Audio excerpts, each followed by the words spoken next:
अजून बसायचं आहे का? अवघ्या महाराजांसाठी कुलस्वामिनी आई तुळजाभवानी इंदवी स्वराज्याचे संस्थापक राजे छत्रपती शिवाजी महाराज आणि अतिशय उत्कृष्ट असे व्यक्तिमत्व doctor S P Shekhawat sir, आमचे विभाग प्रमुख, आमचे सर्व शिक्षक आणि माझे लाडके विद्यार्थी आणि विद्यार्थिनी.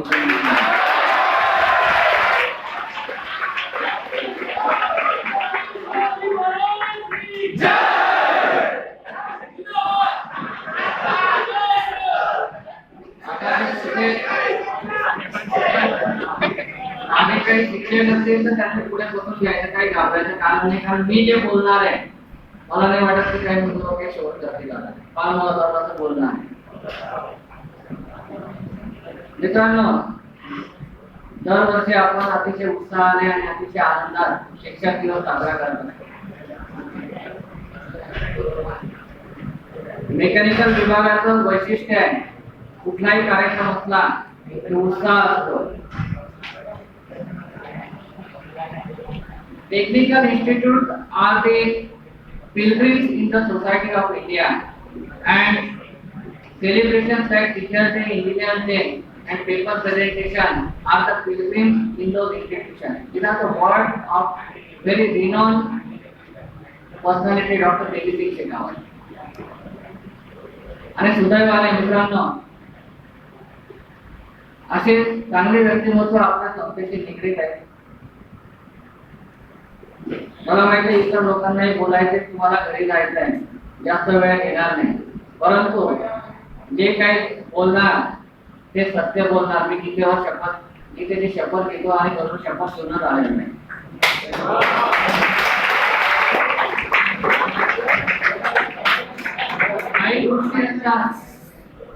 काही गोष्टी असतात आपण वारंवार म्हणतो, to achieve the success hard work is important. Hard work is necessary.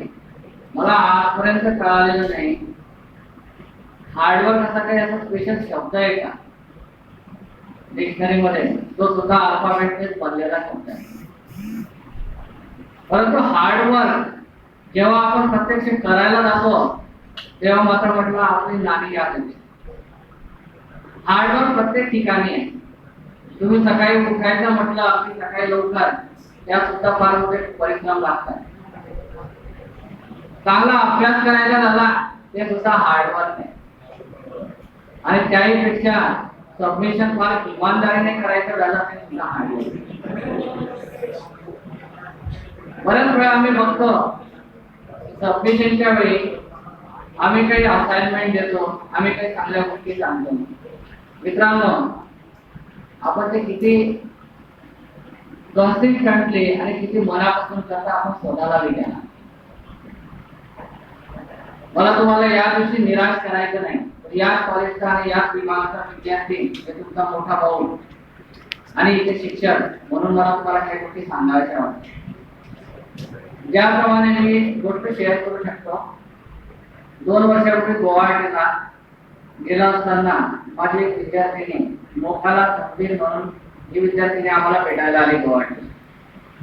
ती तिथे IIT गुवाहाटीमध्ये PhD करते. तिला मी सहज विचारलं की काय IITचं कन्सेप्ट कसं आहे, तुझं PhD कसं सुरू आहे, काय काम चालू आहे.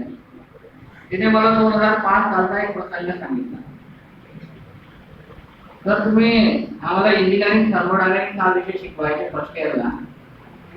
त्यावेळेला दररोज असाइनमेंट द्यायचे, लेक्चर संपल्यानंतर होमवर्क द्यायचे. माझी सवय आहे. तसं त्यावेळेला मला वाटायचं की काय इथे शाळा आहे का, दररोज आम्हाला होमवर्क दिला जातो. मग आता तर आजच्या होमवर्कचा, आजच्या असाइनमेंटचं महत्व आम्हाला कळलं की आमच्या IITचे जे PhDचे गाईड आहे, अशा प्रकारचं असाइनमेंट, अशा प्रकारचा होमवर्क असतो की रात्रभर जागून आणि स्वतःची बुद्धी वापरून ते प्रॉब्लेम वाला स्वतः सॉल्व्ह करावा लागतं. फार परिश्रम घ्यावा लागतं आणि त्यानंतर दुसऱ्या दिवशी प्रेझेंटेशन असतं. ते प्रेझेंटेशन क्लिअर झालं तर मग पुढचा टॉपिक. मला सांगायचं एकच आहे की हार्डवर्क जे असतं ना ते असतं. त्या मानाने मित्रांनो आपण फार सुदैवी, आपल्याला जे काही होमवर्क, जे काही असाइनमेंट, जे काही काम मिळतं वर्गात शिकवलेलं असतं. आपल्या विभागातील आपल्या कॉलेजचे प्राध्यापक वर्ग आपल्याला प्रत्येक टॉपिकवर मार्गदर्शन करीत असतात.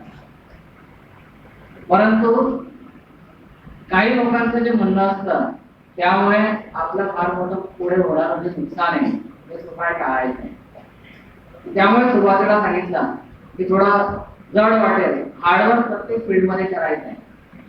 एक मेकॅनिकल विभागाविषयी सांगतो. यांचे बडे सर, शेखावत सर, तांबे सर, इतर सर्व विभागातील सर्व शिक्षक आपल्याला वेगवेगळे विषयाचं ध्यान देत असतात आणि एक गोष्ट सांगत असतात की मेकॅनिकल, मॅन्युफॅक्चरिंग, डिझाईन, थर्मल वगैरे वेगवेगळ्या फील्डमध्ये आहे. कंपनीत जेव्हा काम करणार त्यावेळेला generally manufacturing, maintenance, purchasing, design वेगवेगळे फील्ड आहेत मान्य. परंतु मेकॅनिकलचा जो बेस आहे तो म्हणजे मॅन्युफॅक्चरिंग. मी सांगतो बरेचसे सॉफ्टवेअर आले गेले,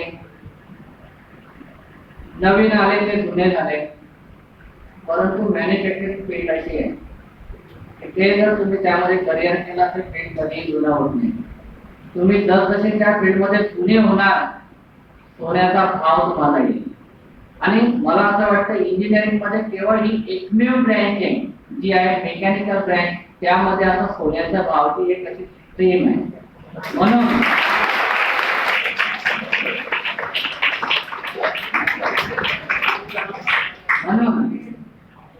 एव्हरग्रीन, ओल्ड इज गोल्ड असे जे शब्द वापरले जातात ना ते केवळ आणि केवळ आपल्या या ब्रँडसाठी वापरले जातात.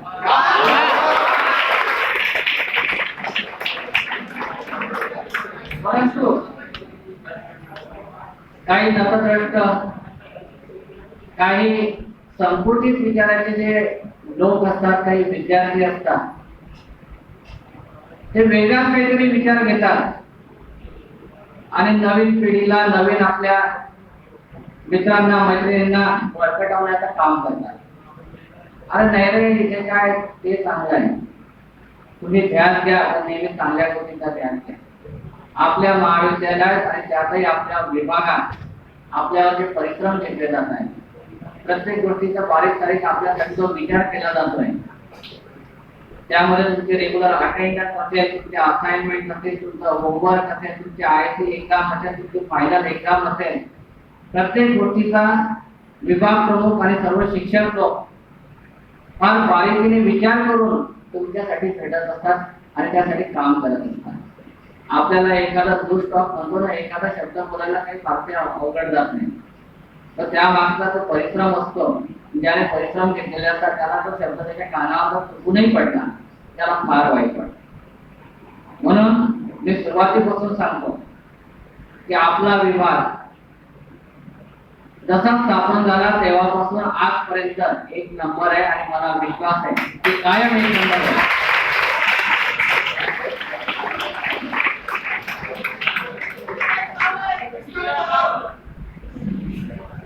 मी सांगतो एक फेमस असे वाक्य आहे, तूफान आया है और तूफान आके चला जाएगा, और मैं दावे के साथ बोलता हूं कि ये दिन भी निकल जाएंगे.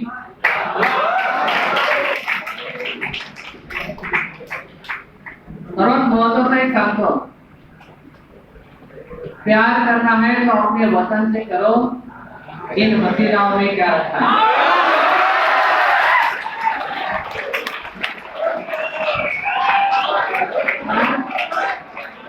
प्यार करना है तो अपने वतन से करो, इन हसीनाओं में क्या रखा है. अगर दिल से आए तो किताबों में और मैकेनिकल डिपार्टमेंट में, तो इन मोबाइल में क्या रखा है.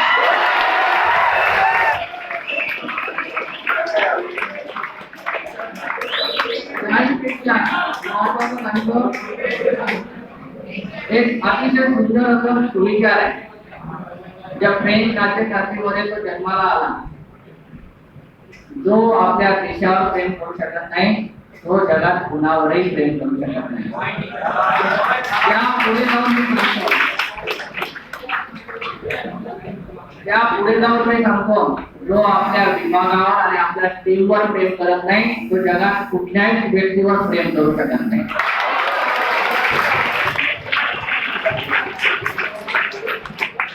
म्हणून मित्रांनो, आपल्यामध्ये जी ताकद आहे, आपल्यामध्ये जी स्ट्रेंथ आहे, ताकद म्हटलं म्हणजे वेगळे अर्थ होतो आणि स्ट्रेंथ हा चांगला वाटतं आपल्याला. ती स्ट्रेंथ पॉझिटिव्हली वापरायची.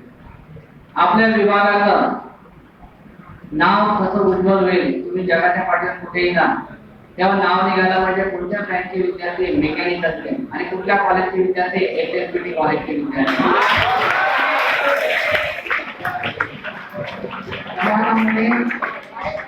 समाजामध्ये ते सर्वात जास्त मानाचं स्थान आहे ते शिक्षकाला आहे. ते सहज नाही. शिक्षकाजवळ खूप जास्त पैसा आहे का? मुळीच नाही. त्यापेक्षा करोडपती लोक आहेत. शिक्षकाजवळ सर्वात महत्वाची गोष्ट म्हणजे त्याचा ज्ञान आहे आणि त्याहीपेक्षा महत्वाची गोष्ट म्हणजे दूरदृष्टी आहे. म्हणजे ती दूरदृष्टी म्हणजे माझ्या विद्यार्थ्यांचा विकास. काही लोक म्हणतात विकास येईल, विकास जाईल, विकास 4 वर्षात, 3 वर्षात, 2 वर्षात येईल, मला माहित नाही. परंतु शिक्षकाच्या डोक्यात जो प्रकाश आहे त्या प्रकाशाच्या मार्गाने जर तुम्ही जाणार तर नक्कीच विकसित व्हाल, यात कुठलीच शंका नाही.